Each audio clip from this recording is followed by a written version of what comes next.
A Dark Mirror by Arthur Quiller-Couch, from Quiller-Couch's collection, Noughts and Crosses, Stories, Studies, and Sketches, 1898.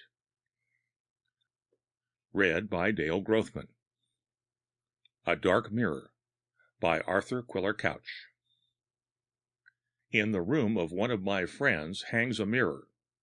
It is an oblong sheet of glass, set in a frame of dark, highly varnished wood, carved in the worst taste of the Regency period, and relieved with fainted gilt. Glancing at it from a distance, you would guess the thing a relic from some genteel drawing-room of Miss Austen's time.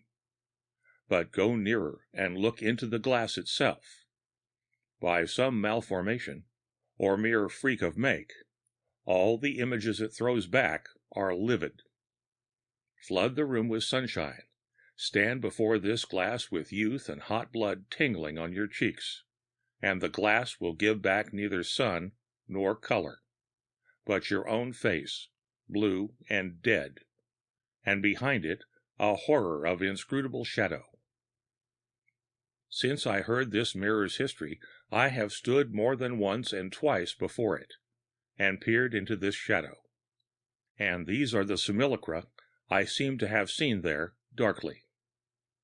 I have seen a bleak stone parsonage, hemmed in on two sides by a graveyard, and behind for many miles nothing but somber moors climbing and stretching away.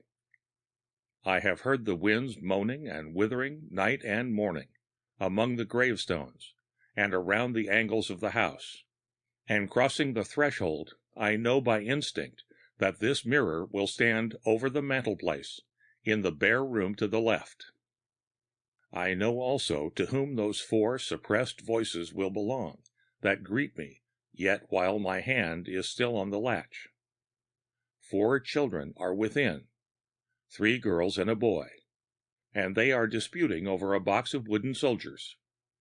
The eldest girl, a plain child with reddish-brown eyes and the most wonderful small hands, snatches up one of the wooden soldiers, crying, "This is the Duke of Wellington! This is the Duke!" And her soldier is the gayest of all, and the tallest and most perfect in every part. The second girl makes her choice, and they call him Gravy, because of the solemnity of his painted features. And then all laugh at the youngest girl, for she has chosen a queer little warrior, much like herself, but she smiles at their laughter, and smiles again when they christen him Waiting Boy. Lastly, the boy chooses. He is handsomer than his sisters, and is their hope and pride, and has a massive brow and a mouth well formed, though a trifle loose. His soldier shall be called Bonaparte. Though the door is closed between us, I can see these motherless children under the same blue mirror. The glass that had helped to pale the blood on their mother's face after she left the warm Cornish sea that was her home, and came to settle and die in this bleak exile. Some of her books are in the small bookcase here. They were sent round from the west by sea, and met with shipwreck. For the most part they are Methodist magazines, for, like most Cornish folk, her parents are followers of Wesley, and the stains of the salt water are still on their pages. I know also that the father will be sitting in the room to my right, sitting at his solitary meal, for his digestion is queer, and he prefers to dine alone.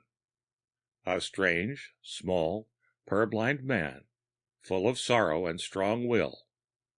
He is a clergyman, but carries a revolver always in his pocket by day, and by night sleeps with it under his pillow.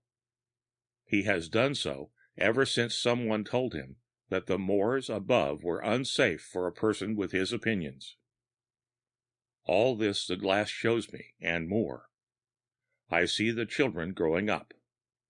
I see the girls droop and pine in this dreary parsonage, where the winds nip, and the miasma from the churchyard chokes them. I see the handsome, promising boy going to the devil, slowly at first, then by strides.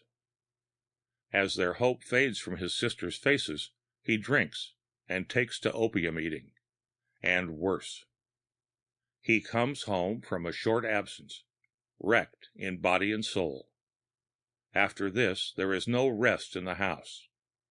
He sleeps in the room with that small, persistent father of his, and often there are sounds of horrible strugglings within it.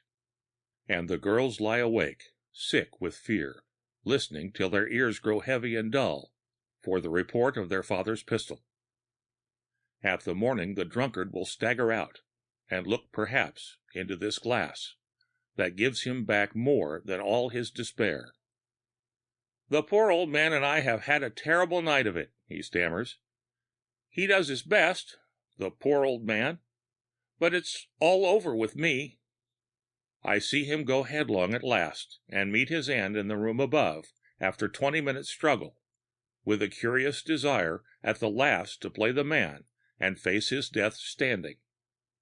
I see the second sister fight with a swiftly wasting disease, and because she is a solitary titanic spirit, refuse all help and solace. She gets up one morning, insists on dressing herself, and dies.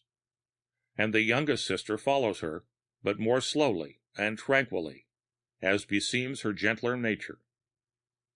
2 only are left now, the queer father and the eldest of the 4 children, the reddish-eyed girl with the small hands, the girl who never talked hopeful. Fame has come to her and to her dead sister, for looking from childhood into this livid glass that reflected their world, they have peopled it with strange spirits. Men and women in the real world recognize the awful power of these spirits without understanding them, not having been brought up themselves in front of this mirror. But the survivor knows the mirror too well. "Mademoiselle, vous êtes triste?" "Monsieur, j'en ai bien le droit." With the last look, I see into the small commonplace church that lies just below the parsonage, and on the tablet at the altar I read a list of many names. The last of these is that of Charlotte Bronte. The end of A Dark Mirror by Arthur Quiller-Couch.